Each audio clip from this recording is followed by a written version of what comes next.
नमस्कार, वंदे मातरम। मैं हूँ श्यामगिरी। आप देख रहे हैं बाला चैनल। मुद्दा भारत का यानी मुद्दा आपका। आज हम अपने वीडियो में चर्चा करेंगे महाराष्ट्र के भावी मुख्यमंत्रियों की, यानी होने वाले ऐसे कितने चेहरे हैं जो मुख्यमंत्री की रेस में हैं और किसको चांस मिलेगा, किसको नहीं मिलेगा, क्योंकि 2024 चुनाव भी नज़दीक है और सरकार जो है चुनाव अगर जल्दी कराई तो भी वो भी समय जल्दी आ जाएगा। तो हम इसी पर चर्चा करेंगे हमारे सहयोगी थत्ते जी से। थत्ते जी जो है इस पर काफ़ी देखो किस तरह से अंदर से खुश के किस तरह से नाम निकालते हैं वो हम देखेंगे इनसे। थत्ते जी बताइए, महाराष्ट्र में मुख्यमंत्री कब कौन बन जाएगा पता नहीं चल रहा है। पहले मैं सबके उत्सुकता का एक जवाब ऐसा देता हूँ कि उनकी उत्सुकता और बढ़ जाएगी। देखो मित्रों, अब मैंने एक 10 लोगों की लिस्ट निकाली है कि जो मुख्यमंत्री पद के लिए इच्छुक और उत्सुक हैं, जिनके मन में एक अभिलाषा है, आशा है, ख्वाब है और उसके लिए वो अभी प्रयत्नशील है नहीं है, इसके बारे में हम बोलेंगे। मगर उनकी कहाँ तक मनीषा सफल होने की संभावना है, इसकी भी हम सटीक चर्चा करेंगे। कोई पक्षपात नहीं होगा, जो भी है वो है। किसी को पसंद आए, किसी को नहीं आए, हमारे मित्र भी उससे नाराज हो सकते हैं, मगर चर्चा तो करना है, चर्चा तो होगी और करेंगे। पहली बात आपको दोस्तों मैं ये बता देता हूँ कि मुख्यमंत्री पद के जो 10 चेहरे मैंने चुने हैं कि जो संभाव्य हम बोलते हैं उसमें हैं, उसमें एक है एकनाथ जी शिंदे, जो अभी दूसरे अभी है मुख्यमंत्री, मगर अगला और फिर से ये कंडीशन होती है। फिर है देवेंद्र फडणवीस, फिर है उद्धव ठाकरे, फिर है रश्मि ठाकरे 4 नंबर पे, 5 नंबर पे है अजीत दादा, 6 नंबर पे है सुप्रिया सुळे, 7 नंबर पर आप शायद चौंक जाएंगे मगर उनका नाम मैंने जानबूझकर लिया है, वो है प्रकाश अंबेडकर। 8 नंबर पे मैंने अशोक चौहान, जो कांग्रेस के हैं, पहले मुख्यमंत्री रह चुके हैं, वो है। फिर और एक ज़बरदस्त इच्छुक जो है नाना पटोले, उनका नाम लिए है। और 10वां नाम जो है वो आपको शायद ऐसा लगेगा कि अरे इनका नाम पहले क्यों नहीं लिया, मगर मैंने इसके लिए नहीं लिया कि उनकी कंपटीशन में फडणवीस है, तो वो है आशीष शेलार। सर, अभी हम लोग जिस क्रम से हमने ये 10 चेहरों की बात की है, उस क्रम से उनके बारे में हम शक्यता और संभाव्यता की चर्चा करेंगे। और सर, मुझे चर्चा करते समय प्रॉब्लम क्या हो रहा है मालूम है? इनमें से अजीत दादा, सुप्रिया, प्रकाश, रश्मिताई और नाना पटोले, ये छोड़ के बाकी जो 5 हैं वो मेरे दोस्त हैं। और अच्छी बात है, सिर्फ दोस्त ही नहीं, उनको और एनर्जी देंगे, अपना एक ऐसा एनर्जी देंगे कि कम करेंगे, देखना है अभी। सर देखो, हम एक एक की बात करते हैं और दोस्तों आप भी मानेंगे कि मैं जो बोल रहा हूँ वो सच है और सच के सिवाय कुछ नहीं है, भले वो किसी को अच्छा लगे बुरा लगे, मैं बोलने जा रहा हूँ। सर, शिंदे साहब, वो जो आज के मुख्यमंत्री है, सर उनका फिर से मुख्यमंत्री बनना इतना आसान नहीं है। ऐसा मत सोचो कि फिर से वो मुख्यमंत्री बनेंगे या उनका चेहरा सामने रख के चुनाव बीजेपी और शिंदे गुट जो है लड़ेंगे, पर्टिकुलरली बीजेपी। क्योंकि कैसे है ना, एक विशिष्ट सिचुएशन थी जिसमें अमित शाह और मोदी ने ये निर्णय किया कि फडणवीस को मुख्यमंत्री नहीं बनाना है। निर्णय ये नहीं था शिंदे को बनाना है, निर्णय ये था कि फडणवीस को चीफ मिनिस्टर नहीं बनाने का है। कारण थे, उसमें आज नहीं जाएंगे, गए भी हैं हम लोग उसके पहले। तो उस समय शिंदे साहब को बनाया। दूसरी एक बात इसमें ऐसी है कि शिंदे साहब कितना भी अच्छी तरह से कारोबार करेंगे, मगर बीजेपी का लक्ष्य जो है, जैसे हमने जिक्र किया था, उनको क्लियर मेजॉरिटी चाहिए किसी भी हालत में, उनको खिचड़ी नहीं चाहिए उनको। हाँ, उनको शिंदे साहब को साथ में लेंगे, वो उनकी पार्टी को साथ में लेंगे, मगर वो ये नहीं चाहेंगे। दूसरी बात है कि शिंदे साहब ऐसे एडजस्टिव पर्सनालिटी है कि अभी वो उप मुख्यमंत्री बनने के लिए तैयार थे। वो तो इन्होंने अमित शाह जी ने उनको बताया कि भाई नहीं, तुम मुख्यमंत्री बनोगे। और उसके पीछे दो राज थे। एक तो मराठा मुख्यमंत्री बोले तो बहुत सारे इश्यूज़ साइडलाइन हो जाते हैं, और उनको फडणवीस को भी एक स्पेसिफिक जगह पे उनको स्थिर करना था, करके भी। मगर अगले चुनाव में मुख्यमंत्री पद का चेहरा लिए बीजेपी लड़ेगी नहीं, ये भवितव्य सुन। वो किसी एक चेहरे को, उनको बार बार पूछा जाएगा, पत्रकार पूछेंगे कि इलेक्शन के बाद आपका मुख्यमंत्री कौन होगा, तो वो यही जवाब देंगे कि इलेक्शन के रिजल्ट आने दो, उसके बाद हम डिसाइड करेंगे सबसे चर्चा करके। मतलब वो मुख्यमंत्री पद का चेहरा शिंदे है ऐसा बोलेंगे नहीं, जबकि शिंदे साहब ये चाहेंगे कि मैंने 2.5 साल अच्छी तरह से सरकार संभाली है, सबको साथ में लेके संभाली है। दूसरी बात ये ऐसी है कि मैं मराठा मुख्यमंत्री हूँ, और मराठा कम्युनिटी का ये इलेक्शन में भी जलवा दिखाई दिया है, और बहुत सारे जो आंदोलन पिछले कुछ दिनों में थे वो इसलिए भड़के नहीं, या एकदम उसमें हिंसाचार नहीं हुआ, ये नहीं हुआ क्योंकि यहाँ का मुख्यमंत्री ब्राह्मण नहीं, मराठा था। इनडायरेक्टली बोलेंगे या ऊपर तो डायरेक्ट भी बोल सकते हैं कि भाई मेरी जगह अगर फडणवीस होते तो फडणवीस के ज़माने में देखो बहुत सारे आंदोलन हुए मराठा समाज के, और हर बार उनके लिए चुनौती खड़ी हो फडणवीस के लिए, और उनका ब्राह्मण होना, पेशवा होना, ये सब पवार साहब बार बार ये करते रहे। और राज ठाकरे बोलते हैं वो सही है कि उनकी राजनीति जो है वो मराठा पॉलिटिक्स पे डिपेंड करती है। राज ठाकरे नाम नहीं लिए, राज ठाकरे का इसमें नहीं लिया, हाँ नहीं, जानबूझकर नहीं लिया, क्योंकि उनके मुख्यमंत्री होने के लिए कम से कम जितने आने चाहिए और जितनी उनकी ये होनी चाहिए उतनी नहीं होगी। बोलते चलो उनके बारे में बोलेंगे, आपने 11वां नाम दे दिया, मैं बोलूँगा उनके बारे में। तो एक बात यह है कि शिंदे साहब के मुख्यमंत्री बनने के चांसेस जो हैं वो मुझे 30% लगते हैं। इतना नीचे गिरा दिया 70-30, मगर 70 मैंने किसी को नहीं दी है। नहीं। और अभी आगे फडणवीस, अभी ऐसा है कि फडणवीस जी तोड़ मेहनत कर रहे हैं, लीडर ऑफ द ऑपोजिशन करके उन्होंने सत्ता के बारे में बहुत सारे एक युद्ध ही किया उन्होंने, और सफल रहे उसमें। ये सरकार बनाने में भी उनका योगदान बहुत बड़ा था। अभी इन अंदरूनी मामले की वजह से वो मुख्यमंत्री नहीं बन पाए, मगर ये मुख्यमंत्री नहीं बन पाना अब जबकि उनके लिए संभव था, और शिंदे साहब मानने वाले थे। अब एक बार मुख्यमंत्री बनने के बाद उप मुख्यमंत्री फडणवीस बन सकते हैं, मगर शिंदे को ऑकवर्ड होगा।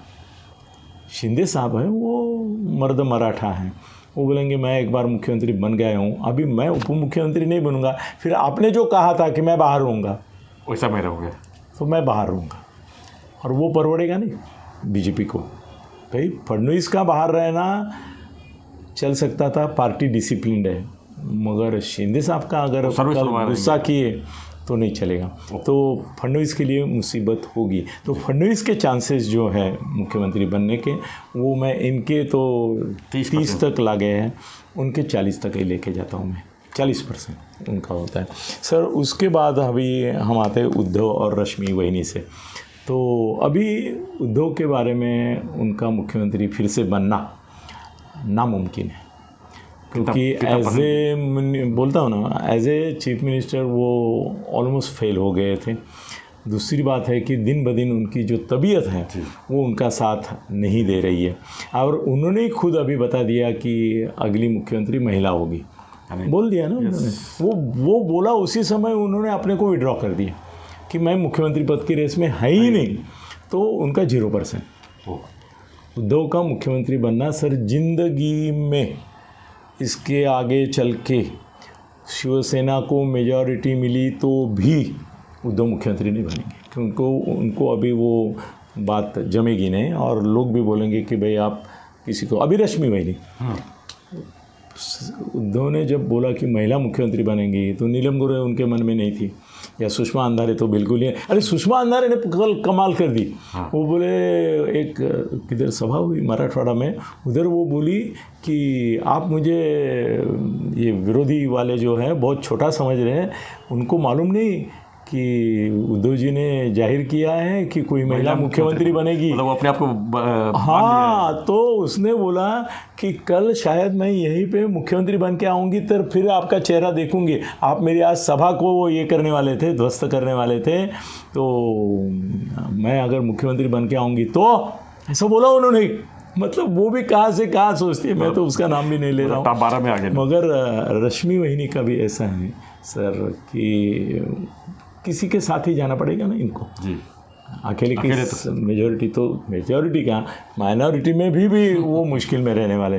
तो रश्मि वहिनी को शिवसेना सबसे बड़ी पार्टी है, तभी वो मतलब उसका थोड़ा सा तो हक बनेगा। और शिवसेना सबसे बड़ी पार्टी नहीं होगी, राष्ट्रवादी ही सबसे बड़ी पार्टी बनेगी और शिवसेना और कांग्रेस ऑलमोस्ट समांतर रहेंगे। तो रश्मि वहिनी के बारे में ऐसा है कि लोग कुछ मानते हैं, राष्ट्रवादी के भी और कांग्रेस की, कि रश्मि वहिनी ने अगर हस्तक्षेप नहीं किया होता और शिंदे साहब से लेके सबको अगर डिस्टर्ब नहीं किया होता तो ये सरकार नहीं गिरती। यस। तो इसके लिए, और वो थोड़ी वो है झांसी की रानी लक्ष्मीबाई, मगर थोड़ी अधिकारशाही वाली है। वो किसी को बख्शेगी नहीं या सुन के नहीं लेगी, वो अपनी चलाएगी। उद्धव नहीं चलाता था उतनी जितनी ये चलाएगी, तो उसको विरोध रहेगा। तो उसका परसेंटेज में, और इनको 0 दिया है मगर इनको 20% दूंगा। ये परसेंटेज काउंट नहीं करने का, एक दूसरे से आराम से देखने का। अभी अजीत दादा और सुप्रिया, इसमें सर ऐसा है कि अजीत दादा के लिए आमदार खड़े हो जाएंगे। बहुसंख्य आमदार जो राष्ट्रवादी के चुन के आएंगे, वो बोले अगर मुख्यमंत्री की मिल रहा है अपने को, ये सब बातें हम कब कर रहे हैं कि मिलने का चांस है। तो बेसिकली मिलने का चांस है कि नहीं, इसके बारे में आज बोलेंगे नहीं।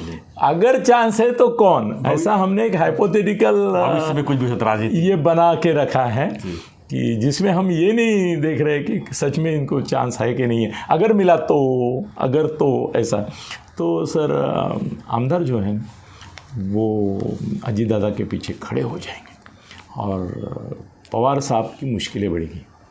अगर पवार साहब सुप्रिया को थोपना चाहेंगे कि भाई सुप्रिया को ही मैं मुख्यमंत्री बनाऊंगा, तो 2 चीज़ें हो सकती है। एक तो अजीत दादा का जो गुट है, जो उनके अभी 50-50 60 चुन के आते ही हैं उनके सर, वो 50 में से कम 30-35 लोग बोलेंगे कि फिर हम साथ में नहीं, जो आप बगावत करेंगे, शिंदे बनेंगे तो वो शिंदे वो आइडिया करेंगे, अजीत दादा आइडिया करेंगे। वो क्या करेंगे, वो बाजू में रहेंगे। अभी एक पिछली बार उन्होंने किया ये उप मुख्यमंत्री करने के लिए भी दूसरे नाम जब पवार साहब छोड़ने लगे पिल्लू एक कि भाई जयंत पाटिल चलेगा, ये चलेगा, वो चलेगा, तो उन्होंने आमदारों को बोला कि जाके पवार साहब को बोलो कि मैं ही चाहिए। ये किया उन्होंने, तो वो फिर से भी करेंगे। अभी उनका जो चांस है सर, ये सब में अगर ये सब कंडीशनल टर्म्स एंड कंडीशनल लागू, अगर संधि मिली राष्ट्रवादी को, तो 55% चांस अजीत दादा का है। और सुप्रिया का चांस जो है वो भी 35% ही समझो, इससे ज़्यादा नहीं है। वो नंबर 2 पे रहेगी। पवार साहब ने बहुत ही जिद पकड़ ली कि भाई मेरा ये आखिरी सपना है, मेरी ज़िंदगी अभी इसके लिए है, ये है वो, इमोशनल ब्लैकमेल बोलते हैं ना, वो बहुत ही किया। तो शायद अजीत दादा बोलेंगे कि फिर ठीक है 2 उप मुख्यमंत्री बनाओ, मेरे को भी बनाओ और किसी को भी बनाओ और इनको मुख्यमंत्री बनाओ। ऐसा हो सकता है, मगर वो मुश्किल लगता है मुझे। तो सुप्रिया ताई को भी हम ज़्यादा अहमियत नहीं दे रहे हैं, उसको नीचे ही रख रहे हैं। अभी मैंने बीच में एकदम प्रकाश आंबेडकर का नाम क्यों लिया सर, शरद पवार एक बार बोले थे, ये मेरे ख्याल से 10 साल पहले की बात है, कि अगर हमारी सत्ता आती है जी तो हम किसी दलित को मुख्यमंत्री बनाएंगे। अभी 2 ही दलित हैं जो मुख्यमंत्री बन सकते हैं, एक है रामदास अठौले और दूसरे हैं वो तो भाजपा प्रकाश आंबेडकर। वो भाजपा के साथ है तो उनका सवाल ही नहीं आता है। प्रकाश आंबेडकर का हो सकता है, और बाला साहब हमने पवार साहब कुछ भी खेल सकते हैं। अजीत दादा और सुप्रिया दोनों को बाजू में रख के वो एक नया कार्ड खेलेंगे कि देखो मैंने दलित मुख्यमंत्री बनाया। तो प्रकाश आंबेडकर का नाम वो ले सकते हैं, और वो अभी चौथे क्रमांक पे आ रहे हैं। इसमें 4 पार्टी का जो मेला बन रहा है उसमें वो भी आ रहे हैं। MBA में है उनका, चौथे नंबर। मगर उनका 10% है जी। प्रकाश आंबेडकर। अभी राज ठाकरे का मैंने नाम इसलिए नहीं लिया कि वो किसी के साथ मुख्यमंत्री बनने की कोशिश में, हो सकता है कभी की मेकर का चांस मिला तो भी मुख्यमंत्री नहीं बनेंगे सर, उनके मंत्री बनेंगे कुछ, जी। उनके मंत्री बनेंगे, मगर वो मुख्यमंत्री, सर मुख्यमंत्री के लिए बहुत ही ताकत चाहिए, बहुत ही ताकत। मतलब अभी जैसे शिवसेना की है वैसी चाहिए। कांग्रेस का भी नहीं बनेगा उसमें, इतना अगर कम है तो। इसलिए अशोक चौहान और नाना पटोले इच्छुक रहेंगे, मगर उन दोनों का भी चांस 10-20% से ज़्यादा नहीं, क्योंकि दोनों को इतने सीट्स मिलने वाले नहीं। फिर भी नाम लेना उनका ज़रूरी है क्योंकि दोनों इच्छुक हैं। अभी लास्ट में है आशीष शेलर, और वो लास्ट है, मगर वो मोदी और शाह के लिए बेस्ट भी हो सकता है। अगर शिंदे को मनाने में ये सक्सेस हो गए, और शिंदे अगर मराठा कार्ड खेल रहे हैं कि मैं मराठा हूँ और महाराष्ट्र में मराठा मुख्यमंत्री की ही ज़रूरत है, तो भाजपा वाले उनका मुख्यमंत्री बनाने के लिए फिर मराठा कार्ड उनके सामने अगर खेलेंगे तो वो आशीष शेलर हो सकता है। तो अजीत दादा को मैंने 55% दिए, वैसे आशीष को भी मैं 55% दूंगा।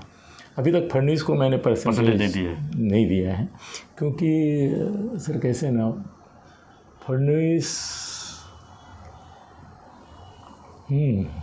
सर 50-50 उनको नहीं, मैं आशीष शेलार को 55, इनको 50। हाँ, आशीष शेलार को 55 दे रहा हूँ, क्योंकि उसका मराठा कार्ड जो है ना सर अभी दिन ब दिन है ना महाराष्ट्र में राजकीय अस्वस्थता, राजकीय अशांति बहुत बढ़ेगी, और उसमें अगर मुख्यमंत्री ब्राह्मण रहेगा तो बहुत मुश्किलें पैदा होगी। इसके लिए मुझे ऐसा लगता है कि आशीष शेलर भी हो सकता है, या तो शिंदे और आशीष शेलर में वो टशन हो सकती है। ये 10 नाम जो आए उसके बारे में हमने चर्चा की। ये चर्चा आधांतरी है, क्योंकि किस पार्टी को कितनी जगह मिलेगी इसका कोई भरोसा नहीं है। फिर भी हमने एक हाइपोथेटिकल थोड़ा सा चर्चा करने के लिए चर्चा करने किया जाता है कि है, और थत्ते जी चर्चा करते हैं तो बहुत बड़ा करते हैं। और आप भी चर्चा करते रहिए ना, आपके पसंद का कौन मुख्यमंत्री है, वो बनेगा नहीं बनेगा, कमेंट बॉक्स में चर्चा कीजिए सर। यस, धन्यवाद। वीडियो लाइक कीजिए, शेयर कीजिए, और थत्ते साहब को देखते रहिए मुद्दा भारत का में। धन्यवाद। जय हिंद, जय महाराष्ट्र।